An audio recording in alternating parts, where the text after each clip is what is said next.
christening the new pond with a putt-putt boat.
How many matches, you ask?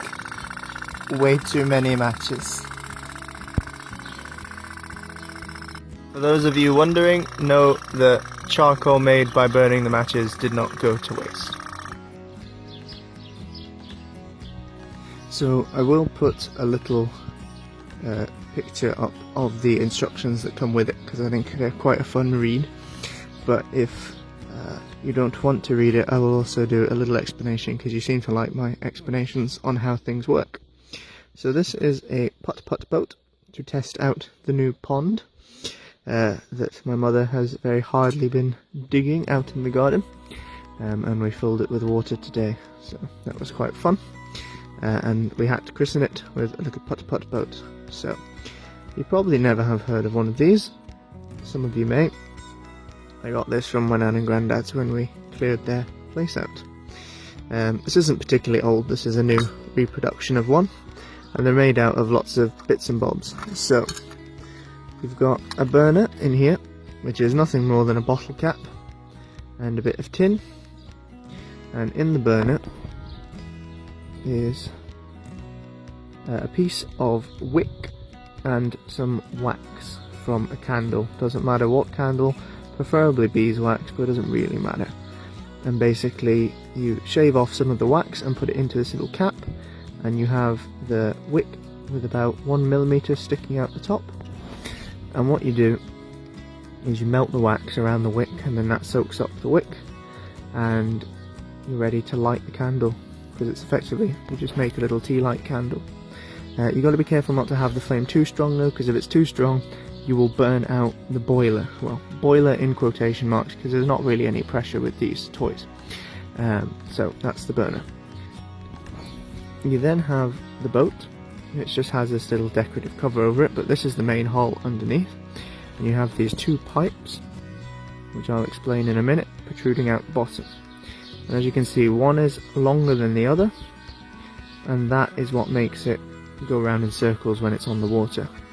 So those two pipes run through the bottom of the hull, and they go into the bottom of this.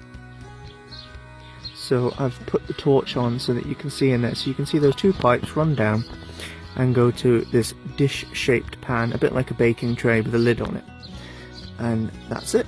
That's all the moving parts of this boat. There are no moving parts. There's just two pipes and that little pan with the dish at the top. So what you do is when you want to run it, you turn it up and you fill both of these tubes with water. So you prime it, so the whole system has got water in it, and then you light your little tea candle and you pop it in and underneath that. And then what that will do is that will heat up this pan, and it basically flash steams. So it's a flash steam boiler, but with barely any pressure.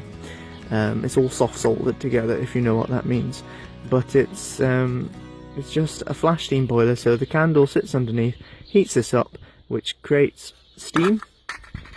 So it creates steam, and basically, whoosh, it pushes the water that was in these tubes here straight out the back.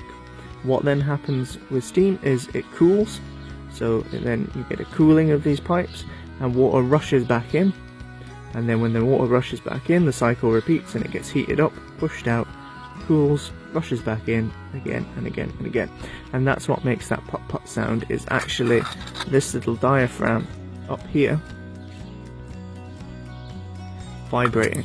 So just like a tin can, when you push it and it clicks, that's exactly what that's doing, because it's expanding and it's contracting. And that's it. They're very simple little models. They're very fun. You can buy them extremely cheap. You can run them in the bathtub. I suggest you could even make one out of a tin can if you're bored enough in lockdown. So I thought you would enjoy something, again, a little bit different. Variety is the spice of life, as they say. And here ends the lesson.